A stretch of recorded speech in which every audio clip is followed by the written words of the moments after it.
Salam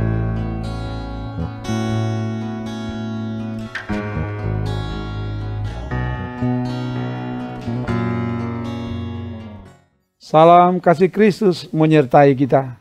Senang sekali Tuhan perjumpakan kita di gerakan membaca Alkitab. Jadikanlah membaca firman sebagai kesukaan kita. Sebab orang yang kesukaan merenungkan Taurat Tuhan, merenungkan firman Tuhan siang dan malam, apa saja yang diperbuatnya berhasil. Karena itu kita akan baca firman Tuhan. Sebelum baca mari berdoa.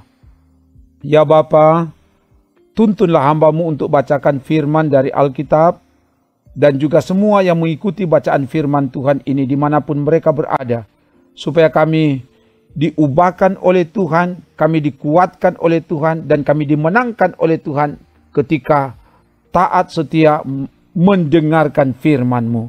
Ke dalam kuasa-Mu hamba serahkan, dalam nama Tuhan Yesus. Haleluya. Amin. Kita ada di hari ke-253. Dan di hari ke-253 ini kita akan membaca dari kitab Yehezkel pasal 46 sampai pasal 48. Begini dikatakan. Beginilah firman Tuhan Allah, pintu gerbang pelataran dalam yang menghadap ke sebelah timur haruslah tertutup selama 6 hari kerja.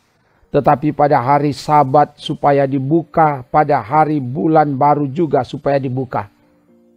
Raja itu akan masuk dari luar melalui balai gerbang dan akan berdiri dekat tiang pintu gerbang itu. Sementara itu imam-imam akan mengolah korban bakaran dan korban keselamatan raja itu, dan ia akan sujud menyembah di ambang pintu gerbang itu lalu keluar lagi, dan pintu gerbang itu tidak boleh ditutup sampai petang hari. Penduduk negeri juga harus turut sujud menyembah di hadapan Tuhan di pintu gerbang itu pada hari Sabat dan hari bulan baru. Korban bakaran yang harus dipersembahkan raja itu kepada Tuhan pada hari Sabat ialah 6 ekor domba yang tidak bercela dan seekor domba jantan yang tidak bercela. Korban sajian dari domba jantan harus diolah dengan 1 eva tepung, tetapi korban sajian dari domba-domba yang lain bergantung pada kemampuannya serta minyak 1 hin untuk 1 eva. Pada bulan baru harus dipersembahkan seekor lembu jantan muda yang tiada bercela serta 6 ekor domba dan seekor domba jantan yang tiada bercela. Sebagai korban sajian, ia harus mengolah 1 eva tepung dengan seekor lembu dan 1 eva tepung dengan seekor domba jantan. Tetapi korban sajian dari domba-domba lain bergantung pada kemampuannya, serta minyak 1 hin untuk 1 eva. Kalau raja hendak masuk ke dalam, ia harus masuk melalui balai gerbang dan keluar dari situ juga. Tetapi kalau penduduk negeri pada perayaan-perayaan yang tetap berkumpul di hadapan Tuhan dan yang masuk melalui pintu gerbang utara untuk turut sujud menyembah, biarlah mereka keluar melalui pintu gerbang selatan. Dan yang masuk melalui pintu gerbang selatan, biarlah keluar melalui pintu gerbang utara.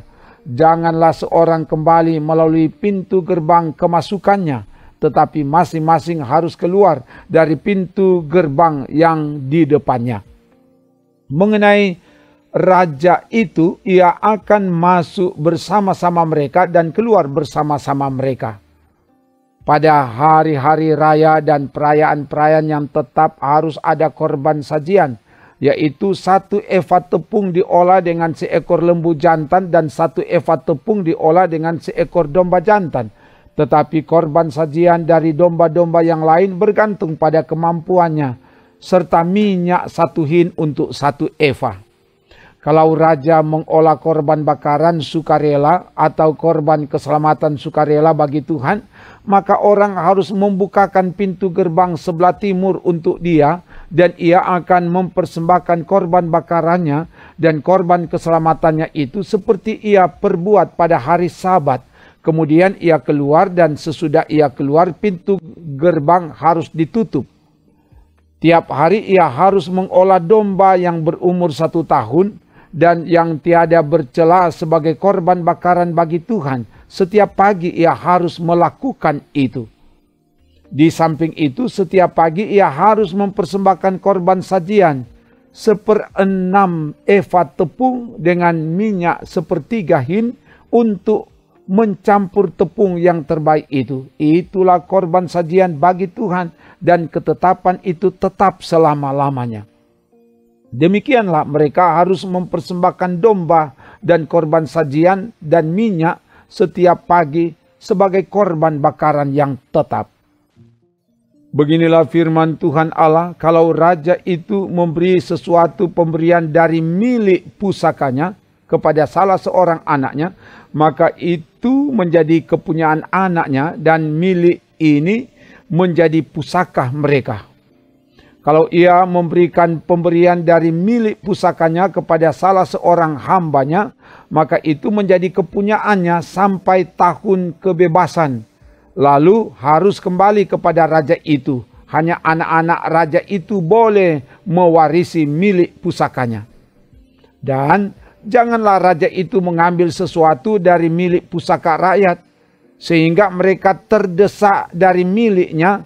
Hanya dari miliknya boleh ia mewariskan kepada anak-anaknya, supaya jangan seorang pun dari umatku didesak dari miliknya.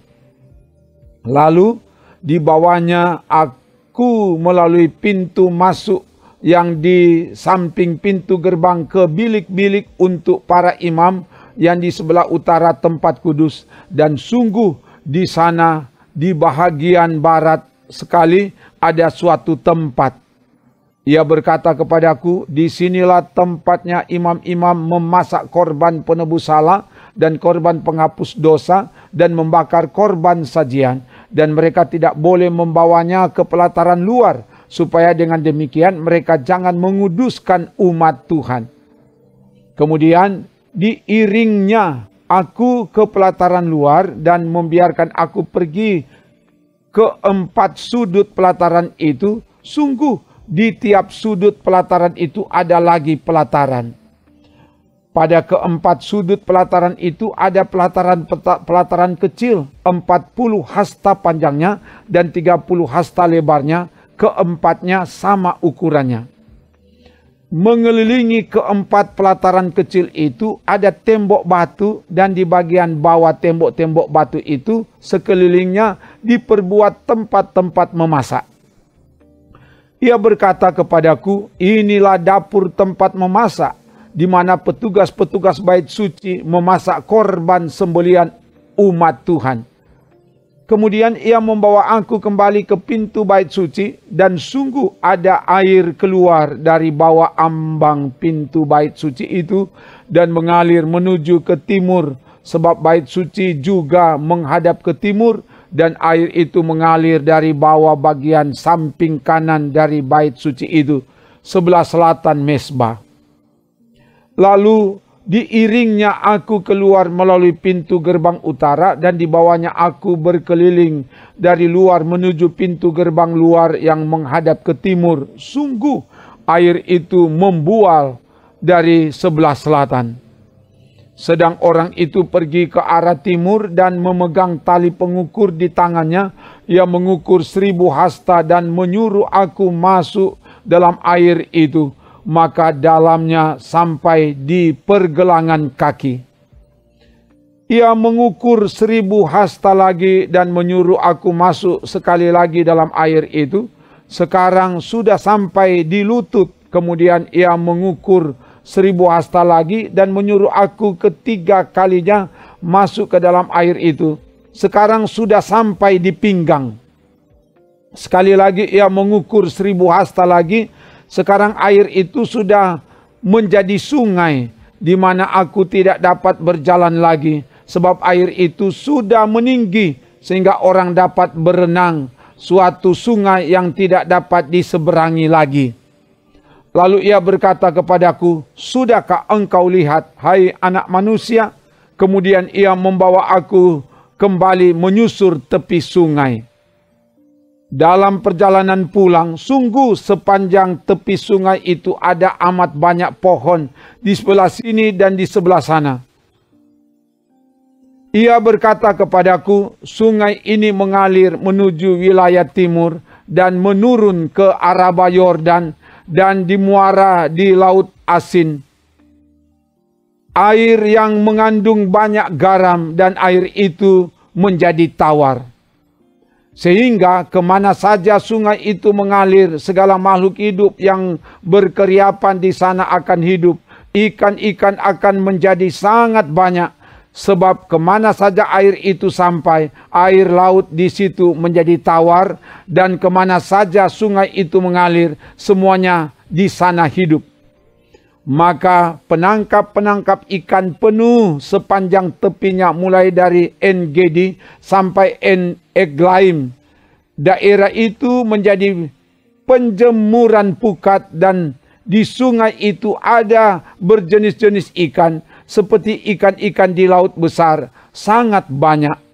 Tetapi rawa-rawanya dan paya-payanya tidak menjadi tawar, itu menjadi tempat mengambil garam.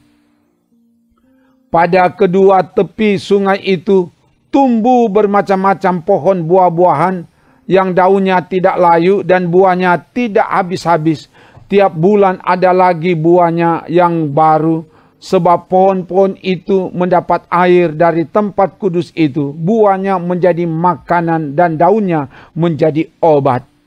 Beginilah firman Tuhan Allah.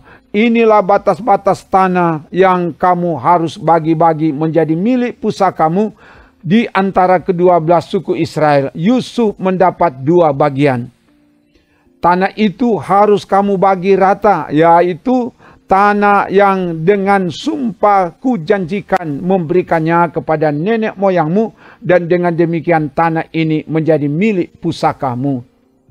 Inilah perbatasan tanah itu di sebelah utara dari Laut Besar terus ke Hetlon sampai jalan masuk ke Hamat dan terus ke Sedat. Berota Sebraim yang terletak di antara daerah kota Damsik dan daerah kota Hamat. Terus ke Hasar Enon yang di daerah kota Hauran. Demikianlah perbatasannya itu mulai dari laut sampai ke Hasar Enon. Sehingga daerah kota Damsik dan juga daerah kota Hamat terletak di sebelah utaranya. Itulah sebelah utara. Di sebelah timur mulai dari Hasar Enon yang terletak di antara Hauran dan Damsik. Sungai Yordan menjadi perbatasan di antara Gilead dan tanah Israel. Terus ke laut timur sampai ke Tamar, itulah sebelah timur. Di sebelah selatan perbatasan mulai dari Tamar sampai mata air Meriba dekat Kades. Terus ke sungai Mesir, terus ke laut besar. Itulah di sebelah selatan perbatasan dengan tanah Negeb. Di sebelah barat laut besar merupakan perbatasan sampai tempat jalan masuk ke Hamat. Itulah sebelah barat. Tanah inilah kamu harus bagi-bagi di antara kamu menurut suku-suku Israel. Dan kamu harus membagi-baginya menjadi milik pusaka di antara kamu dan di antara orang-orang asing yang tinggal di antara kamu, yang melahirkan anak di tengah-tengahmu, dan mereka harus kamu anggap sama seperti orang Israel asli. Bersama-sama kamu, mereka harus mendapat bagian milik pusaka di tengah-tengah suku-suku Israel. Jadi, kalau di tengah-tengah sesuatu suku ada tinggal orang asing, disitulah kamu berikan milik pusakanya. Demikianlah firman Tuhan Allah. Inilah nama suku-suku itu yang paling utara dari laut terus ke Hetlon, ke jalan masuk ke Hamat, Hasar Enon, sehingga daerah kota Damsik yang berdekatan dengan Hamat terletak di sebelah utaranya. Dari perbatasan sebelah timur sampai perbatasan sebelah barat terdapat bagian Dan. Berbatasan dengan wilayah Dan, dari perbatasan sebelah timur sampai perbatasan sebelah barat terdapat bagian Aser. Berbatasan dengan wilayah Aser, dari perbatasan sebelah timur sampai perbatasan sebelah barat terdapat bagian Naftali. Berbatasan dengan wilayah Naftali, dari perbatasan sebelah timur sampai perbatasan sebelah barat terdapat bagian Manasye. Berbatasan dengan wilayah Manasye, dari perbatasan sebelah timur sampai perbatasan sebelah barat terdapat bagian Efraim. Berbatasan dengan wilayah Efraim, dari perbatasan sebelah timur sampai perbatasan sebelah barat terdapat bagian Ruben. Berbatasan dengan wilayah Ruben, dari perbatasan sebelah timur sampai perbatasan sebelah barat terdapat bagian Yehuda. Berbatasan dengan wilayah Yehuda, dari perbatasan sebelah timur sampai perbatasan sebelah barat terdapat persembahan khusus yang harus kamu khususkan, yaitu 25.000 hasta lebarnya dan panjangnya sama dengan panjang satu bagian, yaitu dari perbatasan sebelah timur sampai perbatasan sebelah barat, dan di tengah-tengahnya terdapat tempat kudus. Bagian persembahan khusus yang harus kamu khususkan bagi Tuhan, panjangnya 25.000 hasta dan lebarnya 20.000 hasta. Dan bagi orang-orang inilah persembahan khusus yang kudus itu. Bagian imam-imam ialah panjangnya di utara dan selatan 25.000 hasta dan lebarnya di timur dan di barat 10.000 hasta. Dan di tengah-tengahnya lah terletak tempat kudus Tuhan. Inilah bagian imam-imam yang sudah dikuduskan, yaitu Bani Sadok yang memelihara kewajibannya terhadap aku dan yang tidak turut sesat dalam kesesatan orang Israel seperti orang-orang Lewi. Ini adalah bagian khusus bagi mereka dari tanah yang sudah dikhususkan, suatu hal yang maha kudus berbatasan dengan bagian orang-orang Lewi. Bagian orang-orang Lewi ialah sejajar dengan wilayah imam-imam, panjangnya 25.000 hasta dan lebarnya 10.000 hasta. Jadi seluruhnya ialah panjang 25.000 hasta dan lebar 20.000 hasta. Mereka tidak boleh menjual sedikit pun dari situ atau menukarnya, dan mereka tidak boleh mewariskan yang terbaik dari negeri itu kepada orang lain, sebab itu kudus bagi Tuhan. Yang tertinggal dari lebarnya, yaitu 5.000 hasta lagi, yang berbatasan dengan yang 25.000 hasta itu adalah tidak kudus. Tetapi itu untuk keperluan kota sebagai tempat tinggal dan tanah perladangan. Dan ukurannya adalah begini. Sebelah utara dan selatan 4.500 hasta. Sebelah timur dan barat juga 4.500 hasta. Sekeliling kota itu ada tanah lapang. Di sebelah utara dan selatan 250 hasta. Serta di sebelah timur dan barat 250 hasta juga. Yang tertinggal dari panjangnya yang sejajar dengan persembahan khusus yang kudus itu adalah 10.000 hasta di sebelah timur dan 10.000 hasta di sebelah barat, dan hasilnya ialah menjadi makanan untuk pekerja-pekerja di kota itu. Pekerja-pekerja ini yang datang dari semua suku Israel akan mengerjakannya. Seluruh persembahan khusus itu adalah 25.000 hasta kali 25.000 hasta. Dalam bentuk 4 persegi kamu harus mengkhususkan persembahan khusus yang kudus itu bersama milik kota itu.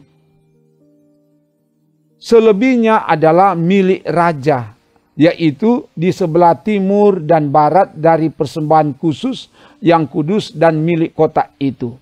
Dan berbatasan dengan yang 25.000 hasta itu ke timur sampai di perbatasan timur dan ke barat sampai di perbatasan barat, dan sejajar dengan bagian suku-suku lain adalah untuk raja. Di tengah-tengah bagian itu adalah persembahan khusus yang kudus dan bait suci. terkecuali milik orang-orang Lewi dan milik kota itu yang terletak di tengah-tengah kepunyaan raja itu. Maka yang diapit oleh wilayah Yehuda dan Benyamin adalah bagi raja. Mengenai suku-suku yang lain, dari perbatasan sebelah timur sampai perbatasan sebelah barat, terdapat bagian Benyamin. Berbatasan dengan wilayah Benyamin, dari perbatasan sebelah timur sampai perbatasan sebelah barat, terdapat bagian Simeon. Berbatasan dengan wilayah Simeon, dari perbatasan sebelah timur sampai perbatasan sebelah barat, terdapat bagian Isakar.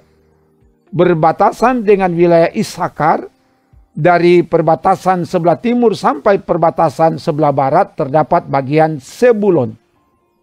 Berbatasan dengan wilayah Sebulon, dari perbatasan sebelah timur sampai perbatasan sebelah barat, terdapat bagian Gad.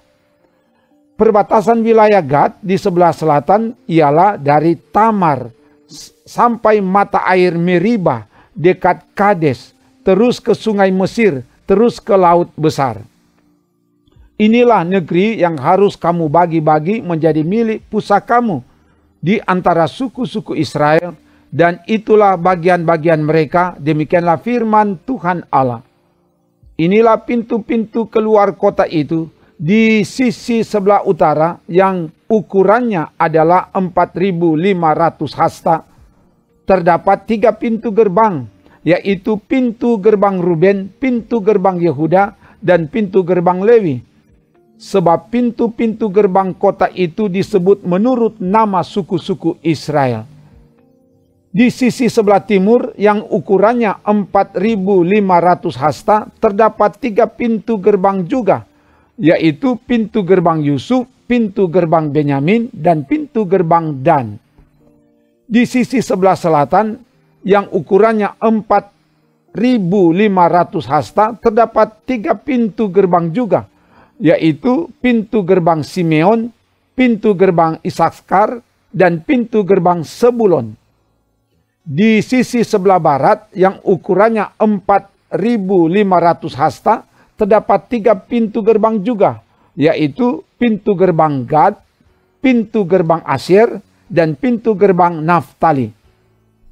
Jadi, keliling kota itu adalah 18.000 hasta. Sejak hari itu nama kota itu ialah Tuhan hadir di situ.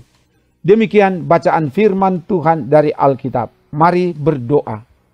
Terima kasih Bapa, oleh tuntunan Roh-Mu yang kudus, hamba-Mu sudah dapat membacakan firman-Mu dari Alkitab. Dan karena itu, semua yang mengikuti bacaan firman Tuhan ini dimanapun mereka berada, biar iman mereka semakin bertumbuh teguh dewasa di dalam Tuhan ketika mendengarkan firman Tuhan ini. Sehingga semua dikuatkan oleh Tuhan, mereka dimenangkan dalam menghadapi berbagai persoalan hidup ini. Terpuji nama-Mu Bapa, dalam nama Tuhan Yesus. Haleluya. Amin. Demikian bacaan firman Tuhan dari Alkitab. Tuhan Allah oleh kasih-Nya yang besar akan terus menjagai, menolong, memberkati, memberi kemenangan dan menyelamatkan saudara kini dan sampai seterusnya. Amin. Trims.